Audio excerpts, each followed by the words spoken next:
L'Orchestre national de jazz s'est associé avec Real Time Music pour créer cette première académie de composition jazz.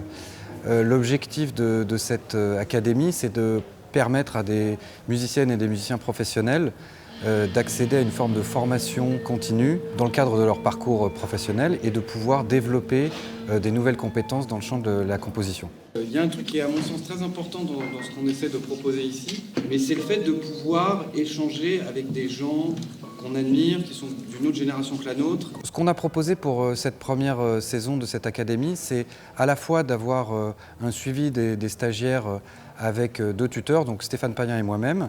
Stéphane qui s'occupe des petites formations et moi du grand orchestre. Pour moi, la question, elle va vraiment être là ce matin, c'est qu'est-ce qu'on va construire comme forme pour chacune de vos pièces? Quels vont être les solistes? Et comment ensuite on va développer l'orchestration par rapport à cette forme et à ces solistes. Et puis on a évidemment proposé aux stagiaires d'avoir 4 masterclass avec des compositrices et des compositeurs reconnus qui ont pu venir partager en fait pendant une matinée ou une après-midi leur travail, leur méthode, la façon dont ils écrivaient de la musique.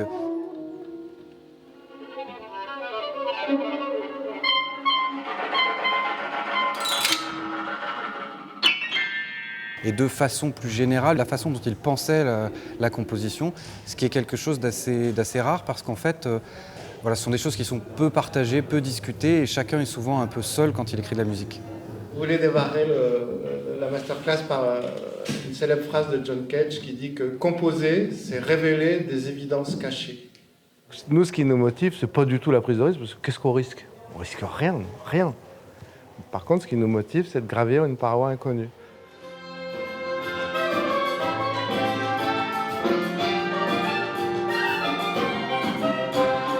Quand on est dans une ville qu'on ne connaît pas, il y a des gens qui ont peur de s'égarer, alors que moi j'adore m'égarer parce que assez souvent l'égarement t'amène dans un endroit formidable. Une de mes exigences, c'est l'expression de la singularité.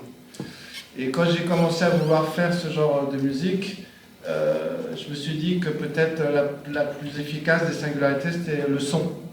Toujours dans cette quête de singularité du point de vue de la hauteur et donc des accords, c'est soit je prends des saveurs que je connais, mais dans des associations que je ne connais pas, des accords parfaits majeurs. Soit je vais chercher des accords chez tous les compositeurs qui ont fait le boulot pour nous, quand même, profitons-en, et je travaille l'appropriation. Soit j'invente mes propres accords. Et ce qui est quand même super cool là-dedans, c'est que c'est infini. Il n'y a aucune raison que ça s'arrête. Donc il y en a que ça affole, moi je trouve ça très réjouissant.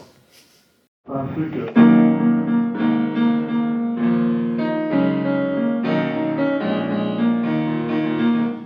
Pop, on met les briquets, et puis on s'éclate, on met les poils et on fait monter la purée, quoi, tu vois. Le principe que je pourrais appeler de la comprovisation, c'est je veux dire, on part d'une idée, on écrit au fil de la plume les choses. C'est-à-dire que ce que tu entends te fait entendre la suite. Je ne prévois pas d'arriver à tel endroit.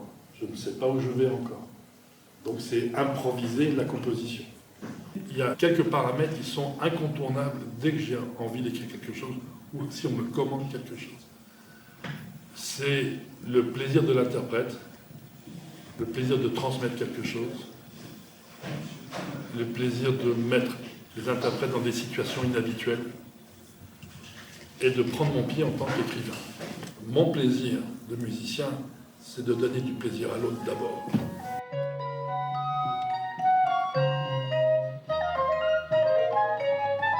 Dans mes groupes, comme dans, je ne sais pas qui pratique quoi ici exactement, mais il y a souvent quand même une part qui est laissée aux interprètes, donc aux gens du groupe qui ont cet espace de liberté pour proposer une texture, pour amener un mode de jeu, même si j'ai des idées claires des fois, mais voilà, ça passe plus par une pratique collective et chercher un son de groupe. Donc ça, c'est quelque chose qui s'écrit, mais qui ne s'écrit pas complètement et qui se construit aussi en travaillant. The topic I'd like to address with you today is the integration of real-time composition, improvisation, with pre-composed material.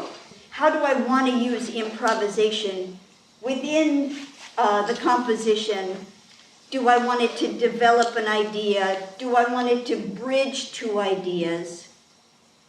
Let's say pre-composed material, a bridge, pre-composed material.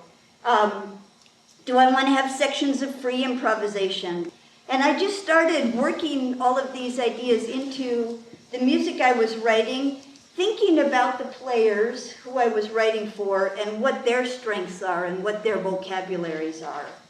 Everybody is going to play, it could be, let's say, nothing longer than about 2 seconds. And the idea is to move pretty quickly, so you don't have a lot of time to plan what you're going to do.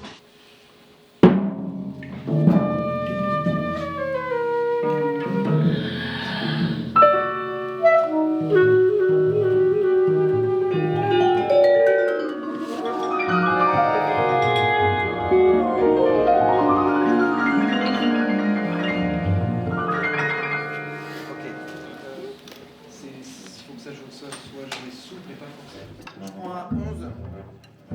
Je vais faire un premier temps tout seul. 1, 2, 3 et 1.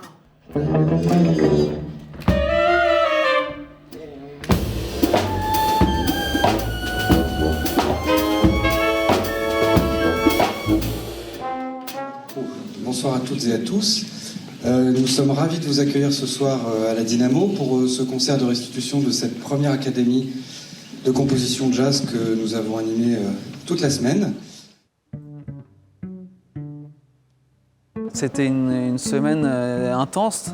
Je suis venu aussi pour me mettre un peu le pied à l'étrier, pour écrire de la nouvelle musique pour mes ensembles. Mais en même temps, t'as pas tous les jours un orchestre à disposition pour essayer des choses en fait. Donc on nous a un peu poussé à ça, à dire mais profite du moment. C'est un espèce de condensé, c'est-à-dire que là moi j'ai fait en 5 jours, parce que normalement je mets au moins un mois à faire en fait.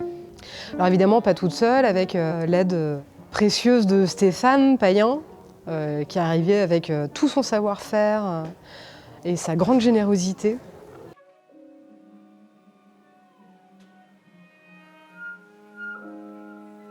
Naturellement, moi je réponds présente. Dès qu'il s'agit de faire des choses à plusieurs, d'être dans une énergie collective qui aussi tout de suite ressemblait à quelque chose d'intergénérationnel. C'est quelque chose qui est assez excitant, qui fait que moi, même si j'apparais comme formateur, j'ai l'impression au bout d'un moment de me sentir élève parce que je suis dans une situation nouvelle.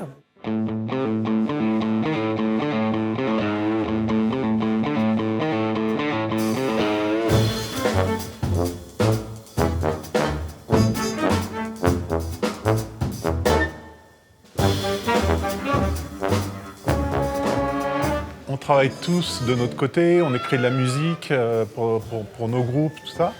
Et on n'a jamais l'occasion, ni le temps, ni l'occasion de confronter en fait ce qu'on fait, d'échanger autour de ça, autour de cette pratique-là, de l'écriture, et qui plus est de l'écriture pour orchestre de jazz, qui est quand même très spécifique. L'objectif de cette académie, évidemment, ce ne sont pas des cours. Donc l'objectif, c'est en faisant, de comprendre des choses, d'apprendre. Et surtout, en le faisant réaliser par l'orchestre, on apprend beaucoup plus que quand on prend des cours ou quand on lit des ouvrages qui concernent la composition, l'arrangement, l'orchestration, toutes ces choses-là. Donc pour nous, c'était vraiment l'objectif, c'était de les mettre dans quelque chose de très pratique. Et je pense qu'ils ont appris beaucoup pendant cette semaine. Ils n'ont pas pu, évidemment, tout appliquer comme ils l'auraient voulu, mais c'est des choses qui vont germer et qui vont utiliser plus tard.